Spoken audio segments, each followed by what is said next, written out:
ये जो जियोपॉलिटिकल शब्द का इस्तेमाल मैं कर रहा हूँ, इस वक्त हम किस स्टेज पे खड़े हैं उस पहलगांव हमले के बाद? मेरे साथ CNBC TV 18 से मेरे सहयोगी परीक्षित जी जुड़े हैं इस वक्त। परीक्षित जी, कल से अब तक के डेवलपमेंट्स क्या हैं? ये जो इक्विटी मार्केट्स रिस्क फील कर रहे हैं, एग्जैक्टली इसके पीछे कारण क्या है? देखिए, हमने जैसे उरी के बाद देखा, हमने बालाकोट के बाद देखा, जब भी ये सारे इंसिडेंट्स हुए, भारत ने कोई ना कोई कैलिब्रेटेड कंट्रोल्ड स्ट्राइक करी है। तो इस बार जो हुआ है, हमारे 26 सिविलियंस को बहुत ही बुरी तरह बेरहमी से पाकिस्तानी टेररिस्ट ने मारा है, और वो भी घुस के इनोसेंट्स को मारा है। काफ़ी एंगर है पूरे भारत में। अगर आप ऑल पार्टी मीटिंग देखें, सारी पॉलिटिकल पार्टीज ने कहा है हम इंडिया को पूरा बैक करते हैं। इंडस वाटर ट्रीटी हमने ऑलरेडी सस्पेंड कर दी है। ऑपोजिशन का भी कहना है कि बालाकोट में आपने एक स्ट्राइक करी थी, लिमिटेड स्ट्राइक करी थी, और ज़्यादा भी किया जा सकता है। तो अगर हम सारी जो इंडिकेटर्स देखें, कल फॉरेन ऑनवॉयज को बुलाया गया था, मिनिस्ट्री ऑफ एक्सटर्नल अफेयर्स, उनको बताया गया कि पाकिस्तान के इससे डायरेक्ट लिंक है पहलगाम के अटैक के।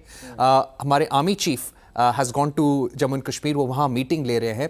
पाकिस्तान में कुछ एरियाज़ में पाकिस्तानी रेंजर्स ने, पाकिस्तानी फोर्सेस ने भारतीय फोर्सेस पे फायरिंग की है। ये होता रहता है 10-12 साल में, लेकिन अभी जो माहौल है उसमें हम लोग पूरे हाई लेवल पर अलर्ट हैं।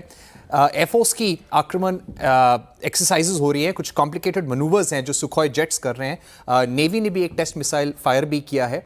तो सारा जो इन्वायरमेंट अभी हम देखें, एक तरीके से सिक्योरिटी अलर्ट सबसे हाई लेवल पे है।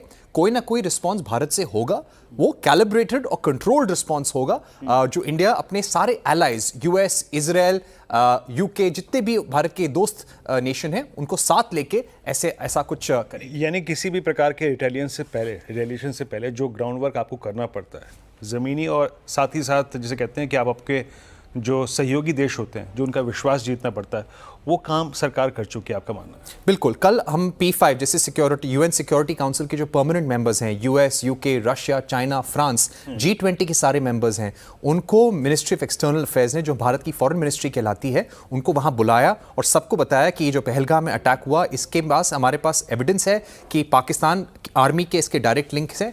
और वहाँ के जो ऑनवॉयज और जो एम्बेसडर्स, दूसरे देश के लोग जो वहाँ प्रेजेंट थे उस मीटिंग में, उन्होंने CNBC को ये बताया कि कहीं ना कहीं उनको भी लग रहा था कि एक ग्राउंड वर्क तैयार किया जा रहा है। सबको पहले बता दिया गया कि इसमें पाकिस्तान का डायरेक्ट रोल है और भारत का हक है एक्शन लेना। यानी मैं बाजार के प्रोस्पेक्टिव से देखूं तो परीक्षित जी, एक रिटेलिएशन है, मतलब ये होना ही होना है। एक limited strike, controlled strike, calibrated strike होगी, लेकिन कब होगी वो हम नहीं जान सकते, नहीं कह सकते हैं। भारत का कहना है कि it will happen at the time and place of our choosing. हम समय चूजेंगे, हम दिन चूज करेंगे कि ये कब करना है। शुक्रिया परीक्षित जी आपका इस पूरी बातचीत के लिए। और आई थिंक जो